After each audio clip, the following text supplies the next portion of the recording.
شروع اللہ کا نام لے کر جو بڑا مہربان نہایت رحم والا ہے۔ اے پیغمبر صلی اللہ علیہ وآلہ وسلم، جب منافق لوگ تمہارے پاس آتے ہیں تو ازراہ نفاق کہتے ہیں کہ ہم اقرار کرتے ہیں کہ آپ بے شک اللہ کے پیغمبر ہیں، اور اللہ جانتا ہے کہ در حقیقت تم اس کے پیغمبر ہو،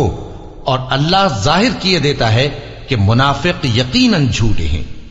انہوں نے اپنی قسموں کو ڈھال بنا رکھا ہے اور ان کے ذریعے سے لوگوں کو اللہ کی راہ سے روک رہے ہیں۔ کچھ شک نہیں کہ جو کام یہ کرتے ہیں برے ہیں، یہ اس لیے کہ یہ پہلے تو ایمان لائے پھر کافر ہو گئے،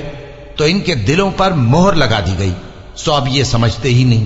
اور جب تم ان کے تناسب اعضاء کو دیکھتے ہو تو ان کے جسم تمہیں کیا ہی اچھے معلوم ہوتے ہیں، اور جب یہ گفتگو کرتے ہیں تو تم ان کی تقریر کو توجہ سے سنتے ہو، گویا لکڑیاں ہیں جو دیواروں سے لگائی گئی ہیں،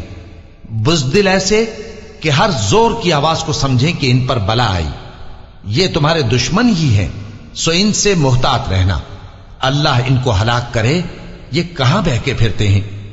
اور جب ان سے کہا جائے کہ آؤ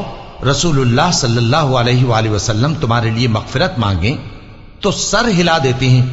اور تم ان کو دیکھو کہ تکبر کرتے ہوئے رکے ہی رہتے ہیں۔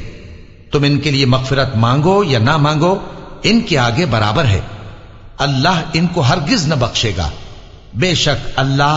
نافرمان لوگوں کو ہدایت نہیں دیا کرتا۔ یہی ہیں جو کہتے ہیں کہ جو لوگ رسول اللہ صلی اللہ علیہ وآلہ وسلم کے پاس ہیں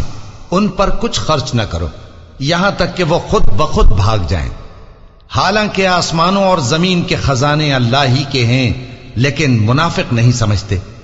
کہتے ہیں کہ اگر ہم لوٹ کر مدینے پہنچے تو عزت والے ذلیل لوگوں کو وہاں سے نکال باہر کریں گے،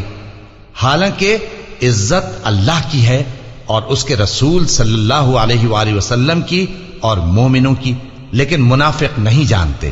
مومنوں، تمہارا مال اور اولاد تم کو اللہ کی یاد سے غافل نہ کر دے، اور جو ایسا کرے گا تو وہ لوگ خسارہ پانے والے ہیں۔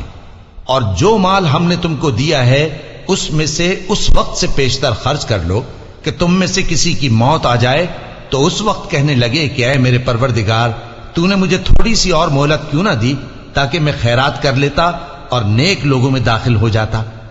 اور جب کسی کی موت آ جاتی ہے تو اللہ اس کو ہرگز مہلت نہیں دیتا، اور جو کچھ تم کرتے ہو اللہ اس سے خبردار ہے۔